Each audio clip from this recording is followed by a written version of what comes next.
This is Zebulv of Oculum Dei. You are listening to the Brutally Delicious podcast.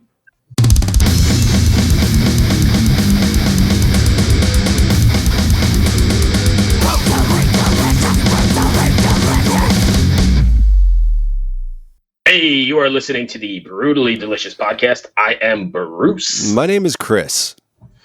And what a time we're living in here, but we're going to just try and sidetrack from all of the nonsense that's going outside, and we're going to talk to our friend Josh Kroom from Oculum Dei. Let's do it. It's been a while since we talked to him. I know he's got some things going on, so it'll be nice to catch up with him. One of the reasons I'm excited to talk to him is because he was actually one of our very first guests that we ever had on this podcast. He was one of the the pilots to see if this actually worked. You know, we didn't even celebrate our 1 year anniversary, which just passed a little while ago. This could do something for us. Dale? What? Hello? Josh? Hello? Josh? I hear him. Oh, there he is. I thought someone else was calling me. I'm like, why the hell is my phone ringing? Josh, how are you, man? Doing great, man. How are you guys? Good. All Do you right. have headphones you could wear? Yeah, can you hear me good? It sounds like you're speaking on speakerphone or something. Oh, yeah, I actually got you in a Bluetooth. Ah. Let's see. Yeah, I don't have any other headphones on me at the moment. Yeah, that'll work. This will be fine. That'll work. I mean, I have lawn tractors in the background ripping around, so. And at some point, they'll have dogs barking too. So, Yeah. Anyway, welcome, man. Nice to talk to you again. We were just saying you were one of the first guys who did the show with us. Right, man. Y'all gave me that lucky rabbit's foot. That's right, the lucky rabbit's foot. So what's it been like touring the world as a trillionaire after being on our show? You know, the trillionaire part's still hard to get used to. Yeah, I imagine so. So, how you been, man? You been doing all right? Yeah, man. You know, living through this COVID-19 mess that's been going insane. You know, that's obviously impacted a lot of things. But you know, so far, you know, coronavirus free. Nice. Say it that way. Were you able to keep working through it, or did you get laid off, or what happened? No, I was able to keep working through it. You know, it's a little rough patch for a moment, and then things changed, so it worked out.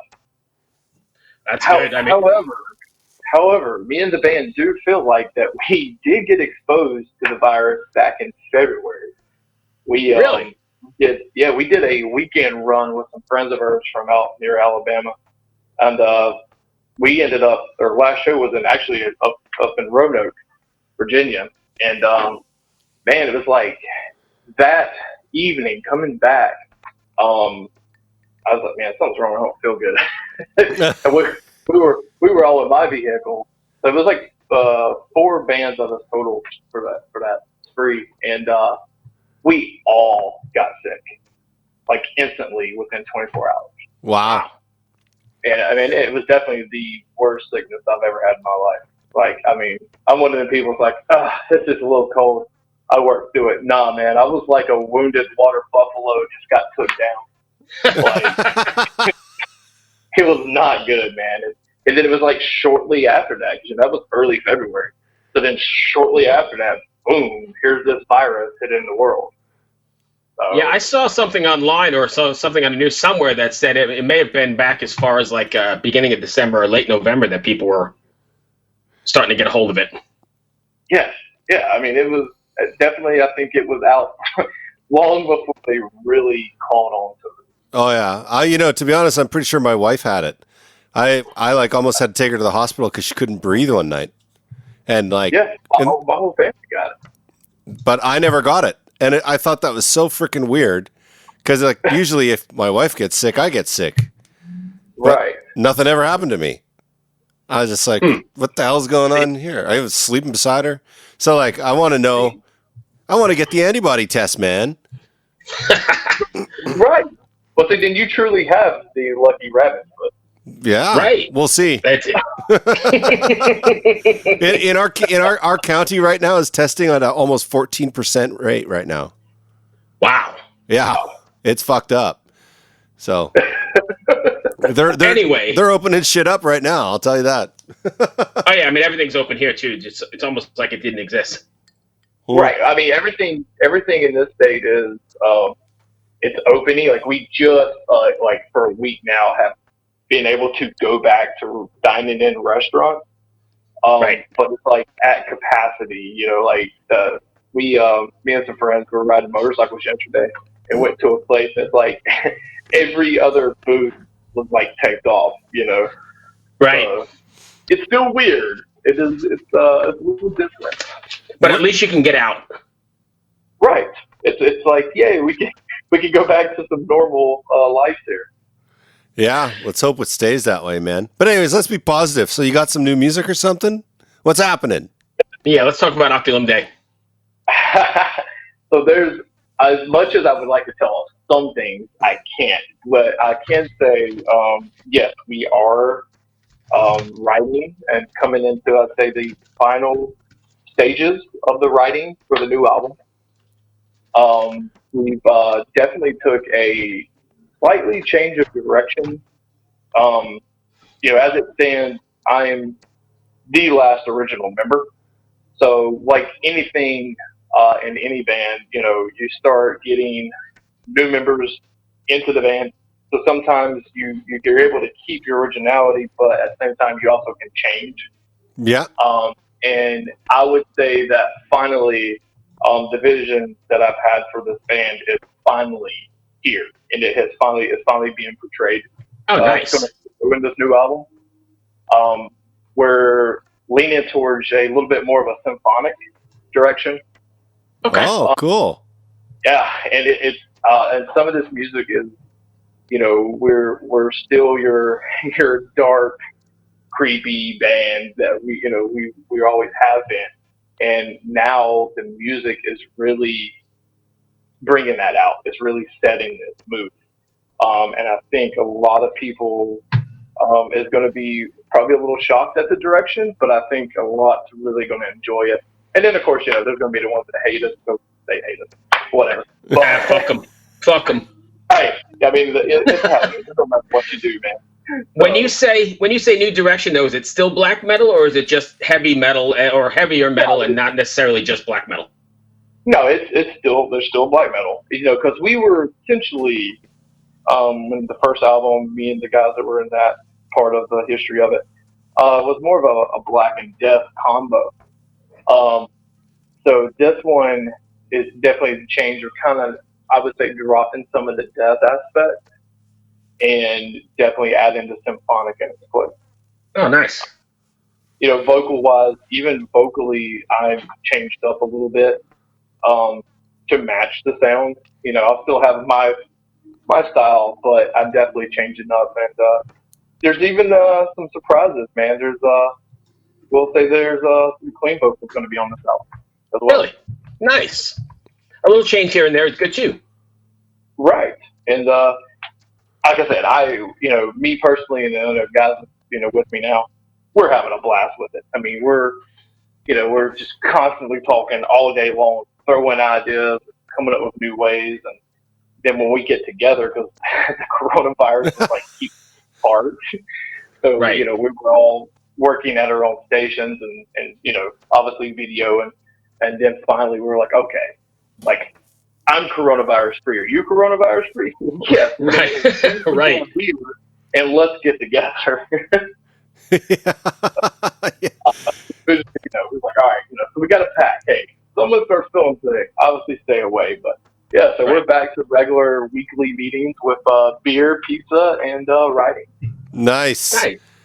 Three of my favorite things. Yeah, hell yeah. Did you find that writing during all of this craziness, I mean, including the stuff that's going on in the last couple of days, did you find that writing during this craziness has colored your tunes and your themes? Yeah, you know, it's, you know, for me personally, the state of the world has me depressed. You know, seeing everything that 2020 has, I mean, 2020, let's just be honest, is a shit show. And chaotic from the beginning, you know, and it's really depressing seeing this world, you know, crumbling that we're watching right now. So I would definitely say it's helped fuel a lot of emotion, for each individual member. We're all able to feel this and able to put it towards our writing. So yeah, I definitely would agree with that. Yeah, I think so. I mean, I think everybody's kind of just have to view the world through that kind of lens right now because that's all we got. It seems like every month something crazy happens. And today is June 1st, and I'm scared shitless. Today's going to be the Grizzle Gators or something. Like, what's gonna happen next? Fuck. Dude, I'm waiting for the aliens to come from space, man. That is the next thing. Well, at least that would explain some of the shit that's going on. We'd be like, oh, fuck, okay. Right. I love, out in this little country town, in the state. And, dude, we've had 3 tornadoes to come through our town this year. Holy shit. On top of everything else. And we're talking we were one tornado every few years. So all of a sudden it's oh, great, there's another tornado one. Really? No. Oh shit, there's the tornado. Right. Fuck. I know this. I'm worried, man. It's hurricane season. I'm like, man, shit's gonna get fucked. I don't want it to get fucked. Calm down, 2020. Right, dude. We literally can't take anything else more disastrous than what we're currently experiencing. No. It's 2020 is, like I said. I mean, it is a shit show. I mean, we obviously even made the joke, how many bands are going to write a coronavirus song? Right. We're because we're looking at each other and we're like, okay, obviously with the genre that we are, we can't do that because I mean, if you you guys, we've got to know each other a little bit more pro skill, so I'm kind of out there with a sense of humor. So as much as I would love to write a song about coronavirus or 2020 just being a shit show, obviously we can't. Yeah, the genre's not going to handle that probably. Yeah, it's going to be okay, guys, that's all you just do. My question is how many metal bands are going to name themselves coronavirus in text that you can't read?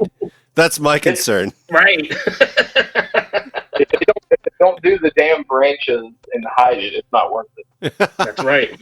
Are you guys doing anything specific or different to keep in touch with your fans or keep interacting with your fans since you can't play live? So, a little bit, we've recently, our online merch store, we're clearing out merch to make room for new. So, we've been running, if you go to the merch store and spend, over $40, you can put in the code COVID-19 sucks. That's with an X. You can get a discount up to 40% off your entire purchase. So wait, we've been for everyone, so everyone knows it's COVID-19 sucks with an X. Bingo. Nice. So that was one thing. We're like, hey, we try to we even put a few items on sale. Cutting them down. We're just anything we can do to help ourselves as well, and trying to throw it out there. But we recently are looking into doing some live streams. I don't know when exactly we're going to start doing that, but we have discussed that to start kind of maybe doing some practice live streams. I know one of our home bases just opened up down in South Carolina. So we were hoping to get there, but right now we're in the middle of this writing process. So when you say home base, you mean like a venue? Yes. It's one of our main spots that we perform out on the regular. That's right. Brown Spartanburg. Shout out to my man Nick. But yeah, we hope to get there soon, but right now we're in the writing process. And I know I've seen a couple other venues start to allow bands to come in and just doing some live streams. So we're kind of looking at it, but like I said again, with this writing process, we're really trying to focus and put our energy into this album before we really go out again. Okay. So I've got 2 for you. Let's start with the record first. You have any kind of date or timeline when it should be released? Well, okay, so it's been originally when we started talking about this last year we were pushing actually for like a February release, but it didn't happen, obviously. And then, COVID-19 come in, destroyed everything. So we are going to be releasing, I know, a single.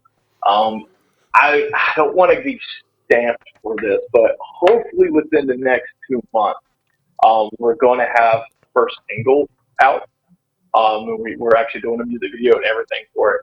Nice.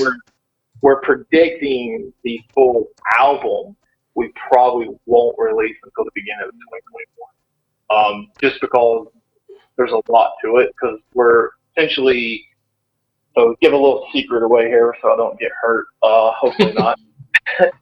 So the singles until the videos are going to be telling story. So we're going to be building that to all come together for the full album. Oh, nice. So, yeah, I would love to have it out earlier this year, and there's a small chance that can still happen. But with so much production and time going through everything with the, obviously the writing, the recording, and the visuals that we're doing both with the album itself and the videos, we don't want to get overhead and try to say, hey, August, and then we're still pushing it back. So, but we are predicting the first of 2021 for sure. Okay. And then my second question was, and nobody's got a crystal ball, so I don't know, but we've been kind of asking people as we talk to them, where do you see the touring life going, and how do you see this all playing out? Dude, it run COVID-19, but so many things. We were actually supposed to go down to Mexico this year, and we were in talks with Canada as well. So it was one of those, like, we were already putting a lot of energy into that, and then we were looking at running a southern leg down to like Mississippi, Louisiana, always Texas. Mm-hmm. So it was like all of these plans were happening this year are now going to be pushed into next year. But with the world the way it is, that's something we've been talking about too, because we're crossing our fingers with all that we have, hoping that it does go back to normal in 2021. Not just for the sake of us, but for the music industry as a whole. I'm not sure how it's going to play out. Right. Every concert that I had already had tickets for, done. Yeah. It's like, so then, when that's happened, you have to look at yourself too. Like, okay. And then sure enough, man, we already had shows lined up, and every single one of them just fell off like flies, man. So I know that 2021. I know that some people are like talking about those drive-in concerts, but we were talking about this the other day with Chris, and I don't remember who we were talking to Chris, but imagine the nightmare of all the glass and the sound engineer. Fuck. I don't even know what that would sound like. Cool, dude. Yeah, that would be crazy. But I don't know. I hate to say it. I don't know what the new normal, I hate that word, but what the new normal is going to look like. It's going to be kind of odd. Right. And the other thing, too, is I've seen a thing where they're not allowing, or they're saying that they're not going to allow moshing. Oh. Like, now, in their particular genre, moshing's kind of not a big thing. You will have your few that are like, right, really riled up, and they'll just start it anyways. Black metal money sits back as an enjoyable, like, yes, just people's happy. So, right. For the other genres that, like, death metal percent, that's a constant thing. Every song is a mosh pit. So it's like, oh yeah, that's part of the experience for sure. I saw a company in California. They're making something called the concert suit, and it's like you literally get a dome put over your head. Come on, really? Yeah, I'm serious. And they've engineered it so that you can even drink. I don't know how it works, but they're looking at renting them out to big venues so they can start playing. I was like, but you're wearing a fucking dome over your head. How are you going to hear anything? So you go to like a Megadeth concert and everybody's wearing domes? Yeah. Right. What the hell, dude? Is the band going to have to do it too? Am I going to have to wear coarse paint with a dome on my head? And a mask, right? Like, fuck.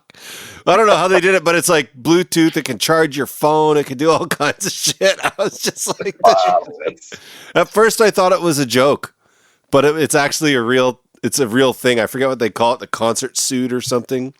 I'm going to have to look that up after we get off the phone with you because that's pretty funny. Yeah, it's funny. Yeah. You're going to have to share this link. I've got to see this as well. Okay, I'll send it to you guys right now. I'll find it. Oh, cool. I'll find it because I was just like, there's no way this is real. But there it was. So, nice. Chris, what else you got? I don't have anything else. So the last one then, I've got a list here. I'm just working through my list. The last one I've got is when you guys are writing for this record, obviously up until just recently, it was all, you were just emailing stuff back and forth then, I guess, because there was no way to bounce it off in a live room, right? Right, yeah. I mean, it was files shared, because we have a group messenger chat, and Nadir in the band, he is a very talented individual. He's like our friend Chris here. If it's a computer, he's like, oh yeah. So nice. He's very good at sending us stuff, and a lot of times he's teaching myself and McLawn in the band like, hey, maybe do this. We're like, oh, sorry, he's got it. We don't, but yeah, just sharing the files back and forth. Do you find you have to make different adjustments because you're not in the same room or not in the same studio? Does it feel different when you're doing it, or does it all just work out the same? No, man, it really works out the same. I think, especially, myself, been in the business for quite some time, and the other individuals as well, so it's more of those, like, we're able to adapt really quick, and go with the flow of the process. So it was more or less of like, we miss our buddy time. Right. Of like being able to talk more amongst friends and shoot easier ideas than versus trying to have the chat. Right. Okay. So you don't have go ahead, Chris. Sorry. I sent you the link. I want to get your reaction to it. Hold on, I'm gonna pull it up right now. I sent it to you too. You can check it out, Josh. Dude, that can't be real. Looks like could you? It does look like something from Tron. I'm closing that. I can't. I'm not even going to the show if I got to wear that shit. That's sure quite a bit different than that EDM festival you went to with your son. Hey, Bruce. Yes. Yeah. Can you still expose your ass cheeks in this suit? That's what I want to know. Well, I mean, I don't think your ass cheeks are at risk of getting COVID, right? I don't know. We don't know enough about this disease to say. So does it have a self-urinal adapter to it too? I mean, I don't even know. Could you imagine a mosh pit? It would have to be break or shatterproof, right? Because if you're in the pit, what the hell is going to happen? Yeah, the company's offering to rent them and sanitize them. Come on, man. And the thing is, like, there's going to be people that get right into that. Yeah. I wonder how many people have ordered one already. But I guess on the plus side, you could probably drop surround sound in it or something, right? Like 5.1. You could mix to the mask. Yeah, maybe everyone has in-ears, I guess. Or in the helmet. Yeah. It's not a bad idea. I don't break character on stage, man. And if someone pops out in a Tron outfit, I don't know what that Yeah, but you might be doing this in a Tron outfit. I don't think. Corpse paint behind a dome and a gas mask. Here we go. Nothing more metal than that. We started this year to get to play with a handful of shows, but we changed up our set. It's a lot darker. Like we kind of pretty much play in the dark with a few lights here and there and stuff for effects. But yeah, I don't think that was going to look good trying to come out and try to be that like setting the mood. So it's definitely not going to look the same in that outfit. I'm just wondering like the promo shots look like and everything. It's going to be great. Come see my band, Tron. We look just like every other band. They also look like Tron. Nice. Hey, but it's a new merch. It's a new merch avenue for bands, right? Like, buy our custom concert suit. Right. Get the logos slapped all over it. Why not? But the black metal band, they would just put a sticker on it because that's black metal. Yeah, we just put a sticker on it. But the thing is, Gene Simmons is going to beat everybody too, man. He probably owns the suit already and the licensing to it. Fuck. We're probably going to get charged for even talking about it right now. Yeah, we probably should have said it. Yeah. Anyway, Josh, you got anything else? Nah, man. It's just really good hearing you, and thank you guys for having me, man. Like I said, and we wish all the other bands in the world dealing with this pandemic. We wish them the safe journey, and hopefully, we all can get back to normal, being able to do what we love the most. Right. Hello out there. Yes, hello out there, everyone. I'm Hal Schwartz. And I'm Flynn McLean. Together we host None But the Brave, a podcast dedicated to the music and career of Bruce Springsteen. Bruce and E Street Band are on tour right now for the first time in 6 years, and we're taking a detailed look at what's happening on stage in our bi-weekly episodes. We've also been recently joined by some very exciting guests, including rock journalist Warren Zanes and Stephen Hayden, Backstreet's Magazine founder Charles Cross, and Barstool's Kirk Minahan. If you're a diehard Springsteen fan, this is the show for you. So please subscribe to None But the Brave on your favorite podcasting platform, and we hope to see you further on up the road. Thank you so much. We'll be seeing you.